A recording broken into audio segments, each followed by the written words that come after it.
আসসালামু আলাইকুম। হাজির হয়ে গেলাম প্রতিবারের মতো নতুন একটি গল্প নিয়ে। আসলে একটি কথা, যেটা চোখে আমরা দেখতে পাই না সেটা বিশ্বাস করতে চাই না, কিন্তু ইতিহাস কখনো অস্বীকার করা যায় না।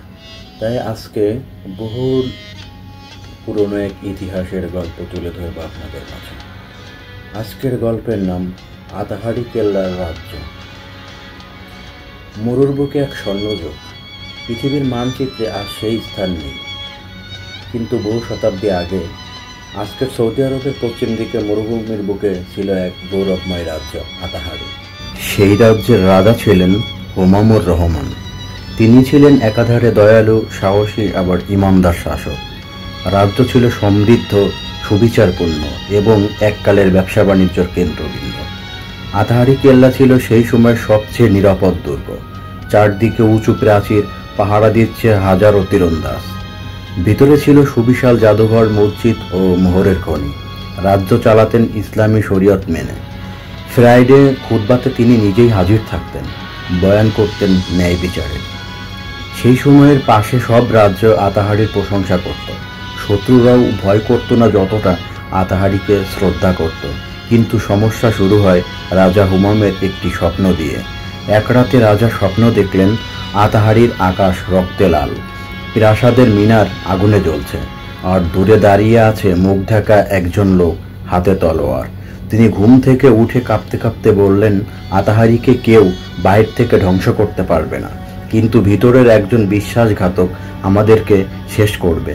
পরদিনই তিনি সমস্ত সেনা, মন্ত্রী ও উলামাদেরকে ডেকে বললেন, আমাদের ভিতরেই শত্রু বাসা বেঁধেছে, যার চোখে লোভ আছে, হাতে ছুরি। আমি সেই ছুরির আগা দেখতে চাই। কিন্তু কেউ জানত না এই কথাই ছিল এক সময়ের শান্ত আতাহারির পতনের শুরু। রাজা হুমামের স্বপ্নের পরে আতাহারি দুর্গে সতর্কতা আরও বাড়ানো হয়। সেনাদের পাহারা দ্বিগুণ হয়, প্রধান ফটকে নতুন রক্ষী নিযুক্ত হয়। কিন্তু শত্রুর বুদ্ধি ছিল তলোয়ারের চেয়েও ধারালো। একদিন রাজপুত্র হুসাইন সঙ্গীদের সঙ্গে শিকারে বের হয়। পথে দেখতে পায় এক বালুর টিলার পাশে পড়ে আছে এক জীর্ণশীর্ণ মেয়ে। তার গায়ে ক্ষত, চোখে ভয় আর ঠোঁটে রক্ত। রাজপুত্র নিজ হাতে তাকে পানি দেয়, গায়ের চাদর জড়িয়ে ঘোড়ায় তুলে আনে প্রাসাদে। প্রাসাদ চিকিৎসক এসে জানায় মেয়েটি রক্তহীন, ভয়াবহভাবে নির্যাতিত। সে জ্ঞান ফিরে পেয়ে নিজের নাম বলে নাবিলা। তার মুখের ভাষা ভিন্ন, উচ্চারণে ছিল ভিনদেশীর টান। রাজপুত্র জানতে চায়, তুমি কোথা থেকে এসেছ? নাবিলা কেঁদে বলে, আমার পরিবারকে দস্যুরা মেরে ফেলেছে, আমায় বন্দি করেছিল, আমি কোনোভাবে পালিয়ে এসেছি। রাজা হুমাম প্রথমে সন্দেহ করলেও ছেলের মুখ চেয়ে নাবিলাকে প্রাসাদে রাখার অনুমতি দেন। এক নারী খাদেমার তত্ত্বাবধানে তার থাকা খাওয়া শুরু হয়। দিন যেতে থাকে, নাবিলা ধীরে ধীরে নিজেকে বদলাতে থাকে। সে শেখে আতাহারির রীতি, নামাজ, দরবারের নিয়ম কানুন। আর হুসাইন, সে তো অভিভূত। সাদা পোশাকে চোখে বেদনার ছায়া নিয়ে দাঁড়িয়ে থাকা নাবিলাকে সে একদিন বলেই ফেলে, তুমি আকাশের নক্ষত্র, যা মরুভূমিতে হারিয়ে এসেছ, কিন্তু আমি তোমায় খুঁজে পেয়েছি। সেই দিনেই ইতিহাসের পাতায় শুরু হয় এক নিষিদ্ধ প্রেম। রাজ্য জানে না রাজপুত্র প্রেমে পড়েছে এমন একজনের, যার আগমন ছিল শত্রুদের পাঠানো সবচেয়ে বড় অস্ত্র। নাবিলা এখন শুধু আতাহারি কেল্লার অতিথি নয়, হয়ে উঠেছে প্রাসাদের আন্তপুরের এক রহস্য। রাজপুত্র হুসাইন তার প্রতি এতটাই দুর্বল হয়ে পড়ে যে নাবিলার কথাই তার কাছে আইন হয়ে দাঁড়ায়। নাবিলা তাকে গল্প শোনায়, দুঃখ, কষ্টের ও ভালোবাসার।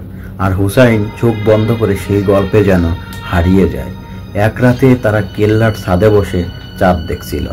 হঠাৎ নাবিলা তাকে জিজ্ঞাসা করলো, এই কেল্লার সবচেয়ে দুর্ভেদ্য জায়গাটা কোথায়? হুসাইন হেসে বলল, অস্ত্রাগার আর রাজ্যের সোনার খনি। সেসব জায়গায় 3 স্তরের প্রহরাই থাকে। নাবিলা চোখ নামিয়ে নেয়, মুখে মৃদু হাসি। সেদিন রাতের মধ্যেই নাবিলা কক্ষের দরজা বন্ধ করে টেবিলের নিচ থেকে বের করে এক পাতলা রোল। তাতে আঁকা ছিল কেল্লার একটি মানচিত্র। সে কাপা হাতে সেখানে নতুন করে লিখে রাখে, 3য় স্তরের প্রহরাই, উত্তর দিক, রাতে 1ম প্রহরের গেট বদল হয়। এগুলো সে যে পাঠায় তারই এক গুপ্ত উপায়ে। রান্নাঘরে এক অশিক্ষিত দাসীর হাতে কিছু সোনা দিয়ে তৈরি করে বিশ্বাসঘাতকতার সেতু। প্রতি শুক্রবার হুসাইন তাকে নিয়ে মসজিদের পেছনের বাগানে হাঁটে। সেই পথেই এক ভিনদেশি পাখি উড়ে আসে। নাবিলা সেই পাখির গলায় ঝুলিয়ে দেয় কাগজের টুকরো। কেউ জানে না এই বাগানেই পাখি ডানা মেলে আর আতহারের মৃত্যুদণ্ড লেখে প্রতি সন্ধ্যায়। রাজপুত্র এখনো ভাবে সে পেয়েছে জীবন সঙ্গিনী, কিন্তু সে ভুলে গেছে হৃদয়ের চোখে দেখা প্রেম মাঝে মাঝে হয়ে ওঠে রাজ্য ধ্বংসের অন্ধকার দরজা। আতহারি কেল্লা বাইরে থেকে যেমন দুর্ভেদ্য, ভিতর থেকে তেমন শান্ত, কিন্তু সেটা ছিল শুধু দেখানোর মতো। নাবিলার পাঠানো মানচিত্র আর তথ্য পেয়ে শত্রুরাজ্য বারাকিয়া এমন অদৃশ্য প্রস্তুতি নিচ্ছিল। নাবিলা প্রতিদিনই নতুন তথ্য পাঠাতো। কে কখন পাহারা দেয়, কোন ফটক রাতে খুলে থাকে, কোন রক্ষী রোজা রেখে ঝিমায়। হুসাইন এসব কিছুই বুঝতে পারল না। সে নাবিলার জন্য প্রাসাদের পাশে নতুন বাগান গড়তে ব্যস্ত, আর নাবিলা রাতের বেলায় সেই বাগানের এক গোপন গর্তে লুকিয়ে রাখে বারাকিয়ার রাজপুত্রের সিলমোহরের দেওয়া বার্তারা। একদিন রাতে খাওয়ার শেষে প্রাসাদে ঘটে অদ্ভুত কিছু। অস্ত্রগারের এক পাহারাদার নিখোঁজ। রাজকোষের তলা থেকে বের হয় একটা খালি সুড়ঙ্গ। রান্নাঘরে পাওয়া যায় পোড়া কাগজ, তাতে লেখা ছিল সময় ঘনিয়ে এসেছে। রাজা হুমাম ব্যস্ত হয়ে পড়েন। তিনি ডেকে পাঠান সেনাপতি আব্দুল সালামকে। তিনি বলেন, আমাদের মধ্যে কেউ বিশ্বাসঘাতক, ভিতরের খবর বাইরে যাচ্ছে, ছিদ্র কোথায়?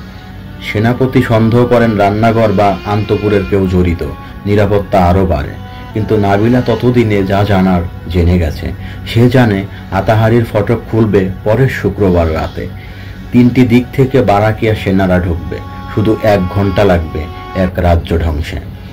এদিকে রাজপুত্র হুসাইন নাবিলাকে চুপচাপ বলেন, আমি আব্বাকে বলবো তোমাকে বিয়ে করব, তুমি আমার জীবনের শান্তি। নাবিলা কিছুই বলে না। চোখে জল এসে গেল, কিন্তু সেটা ছিল না ভালোবাসার, বরং এক বিষাক্ত অনুশোচনার। আমি তো এই মানুষটাকে সত্যি ভালোবেসে ফেলেছি, কিন্তু আমি তো শত্রুর মেয়ে, কিন্তু এখন আর ফেরার পথ নেই। শুক্রবার রাত। সারাদিন রোজা রেখে আতহারি শহরের মানুষ ব্যস্ত ছিল তারাবির নামাজে, ইফতার শেষে আত্মীয় পরিজনের সঙ্গে সময় কাটাতে। আর সেই রাতেই রাজ্যব্যাপী নিঃশব্দে নেমে আসে বিশ্বাসঘাতকতার ছায়া। নাবিলা জানত এটাই শেষ রাত, যেদিন তার পাঠানো সব তথ্য কাজে লাগবে।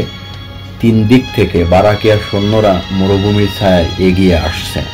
একটি পথ মূল গেট, দ্বিতীয় পথ দক্ষিণ দিকের পুরনো কূপের ভেতর দিয়ে, তৃতীয় পথ রান্নাঘরের কাছে গোপন সুড়ঙ্গ, যেটা খোলা হয়েছিল সেই এক দাসীর মাধ্যমে। রাত প্রায় 2টা।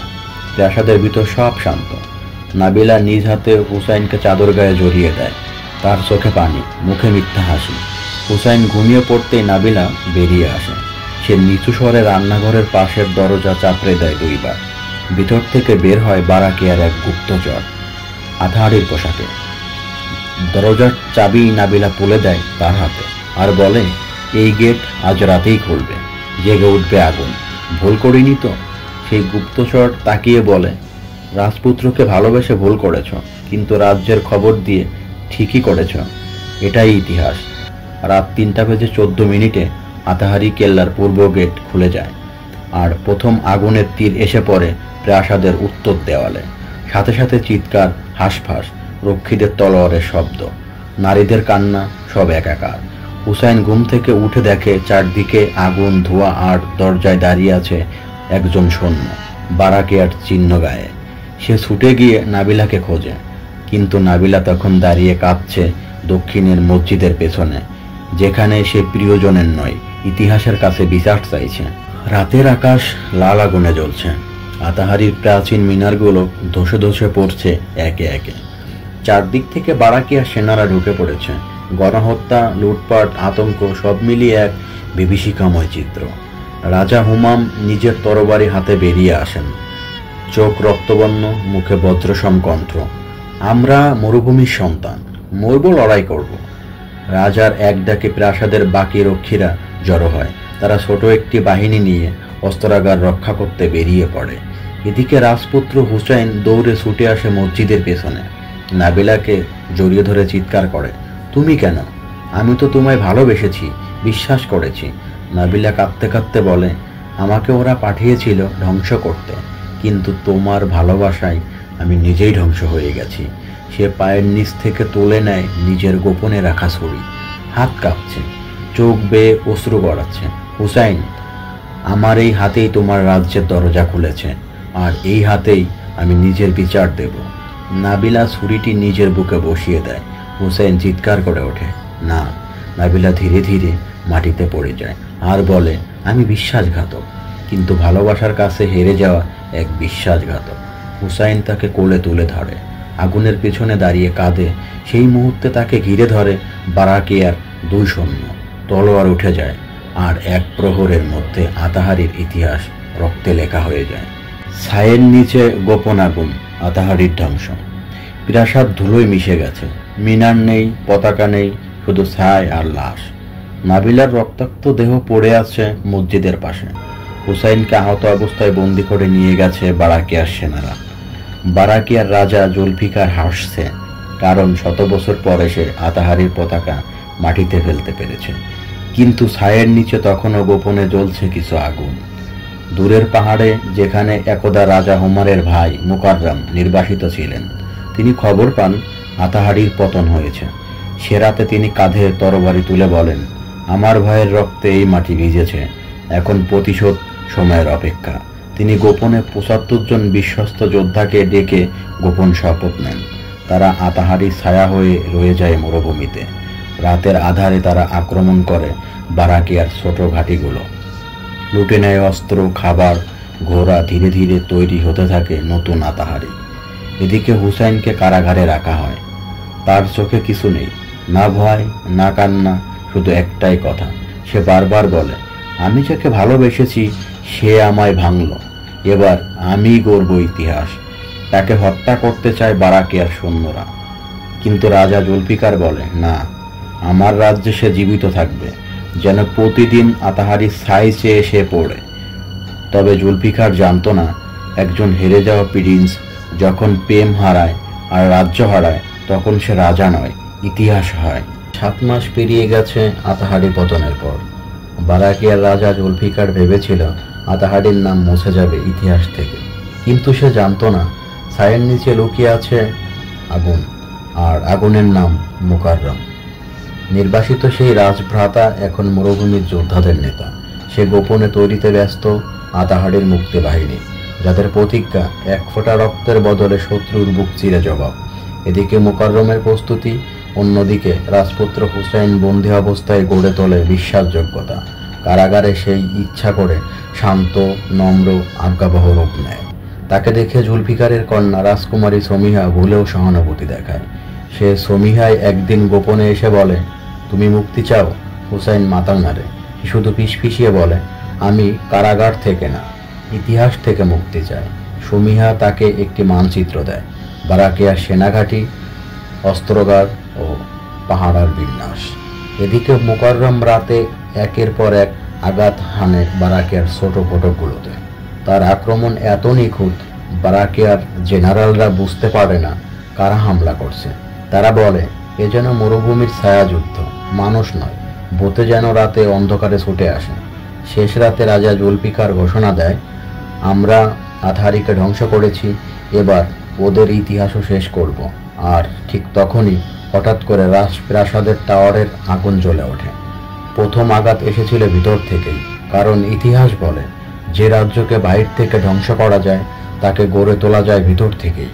রাজপ্রাসাদের টাওয়ারে আগুন জ্বলতে দেখে প্রথমে মনে হলো দুর্ঘটনা, কিন্তু যখন 3টি টাওয়ারে একসাথে ধোঁয়া উঠল, রাজা জুলফিকার বুঝে গেল আঘাত এসেছে ভিতর থেকেই। সে চিৎকার করে উঠল, হুসাইন, এই বিশ্বাসঘাতক এখনো মরে নাই। প্রাসাদের ভেতরে হুসাইন তখন বন্দিশালার গোপন পথ দিয়ে বেরিয়ে এসেছে। পাশে রাজকুমারী সামিহা, তার হাতে আতাহারির পতাকা। হুসাইন বলে, তোমার বাবার ঘৃণা নয়, তোমার ভালোবাসায় আমি আবার বাঁচলাম। এদিকে বাইরের মরুভূমিতে মুকাররমের বাহিনী ঘেরাও করেছে রাজধানীর চারদিক। অন্যদিক ভিতর থেকে রাজপ্রাসাদের সৈন্যরা বিদ্রোহ ঘোষণা করেছে। এই বিদ্রোহ হুসাইনের নেতৃত্বে নয়, বরং আতাহারির আদর্শে। শহরের দেওয়ালে লেখা হয় রক্তে, আতাহারি বেঁচে আছে যতদিন প্রতিশোধের আগুন জ্বলবে। জুলফিকার রাজপ্রাসাদ থেকে পালানোর চেষ্টা করে, কিন্তু তার নিজস্ব সেনাপতি ও আমির হঠাৎ করে তাকে বন্দী করে ফেলে। আমির দাঁড়িয়ে বলে, আমরা আতাহারিকে হত্যা করিনি, আমরা ওদের ঘুম পাড়িয়েছিলাম, আজ তারা জেগে উঠেছে আগুন হয়ে। হুসাইন এসে দাঁড়ায় জুলফিকারের সামনে, তার হাতে একটি ভাঙ্গা তলোয়ার। সে বলে, এই তলোয়ার দিয়ে আমার বাবাকে হত্যা করা হয়েছিল। আজ আমি এটি ফিরিয়ে দিচ্ছি, কিন্তু তলোয়ার নয়, ইতিহাসের দায় হিসেবে। জুলফিকার থমকে যায়, হুসাইন চলে যায়, আর প্রাসাদে বেজে ওঠে আতহারির পুরনো যুদ্ধসঙ্গীত। ভোর ফুটে উঠেছে আতহারির আকাশে, সেই আকাশ যেখানে একদিন আগুন ছড়িয়ে পড়েছিল। আজ সেখানে উঠছে আতহারির পুরনো সবুজ সোনালী পতাকা। প্রাসাদ পুনরুদ্ধার হয়েছে, বারাকিয়ার রাজা জুলফিকার শৃঙ্খলে বাঁধা। প্রজারা তার মুখে থুতু ছুড়ে, সৈন্যরা মুখ ফিরিয়ে নেয়, কিন্তু রাজপুত্র হুসাইন দাঁড়িয়ে আছেন নিঃশব্দে। তাকে ঘিরে আছে আতহারের মুক্তি বাহিনী, তার পাশে মুকাররম, আর পেছনে রাজকুমারী সামিয়া, যিনি প্রেম দিয়ে রক্ষা করেছিলেন ইতিহাস। সবার প্রশ্ন, জুলফিকারকে কি হত্যা করা হবে? মুকাররম বলে ওঠেন, এই রক্তপিপাসু রাজাকে মাটিতে মিশিয়ে দাও। কিন্তু হুসাইন উঠে দাঁড়িয়ে বলে, না, রাজ্য ফিরে পেলে রক্ত দিয়ে নয়, ন্যায় দিয়ে। আমরা যদি তাদের মতো হই, তবে আমরা কিসে ভিন্ন? সেই মুহূর্তে হুসাইন তার বাবার পুরনো মুকুট মাথায় না দিয়ে তুলে দেয় মুকাররমের হাতে। এই রাজ্য আপনার প্রাপ্য, আমি শুধু ইতিহাসের সন্তান। জনতা কাঁদে। মুকাররম কাপা গলায় বলে, আজ আতহারি কেবল একটি রাজ্য নয়, এটি প্রতিটি হৃদয়ের নাম। হুসাইন আর সামিয়া একসাথে প্রাসাদের মিনারে দাঁড়িয়ে সবার উদ্দেশ্যে বলে, ভবিষ্যৎ গড়ে উঠবে ক্ষমা আর ন্যায়ের উপর। আমরা ধ্বংস থেকে উঠে এসেছি, তাই ইতিহাস আজ আবার আতহারি নামে শুরু হবে এক রাজ্য বদল। বিশ্বাসঘাতকতা, ভালোবাসা, প্রতিশোধক, ক্ষমার মহাগল্প, আতহারি কেল্লার রাজ্য। আজকে গল্প এখানেই শেষ হচ্ছে। আবারও কোনো নতুন গল্প নিয়ে হাজির হব। সবাই ভালো থাকবেন, সুস্থ থাকবেন। খোদা হাফেজ।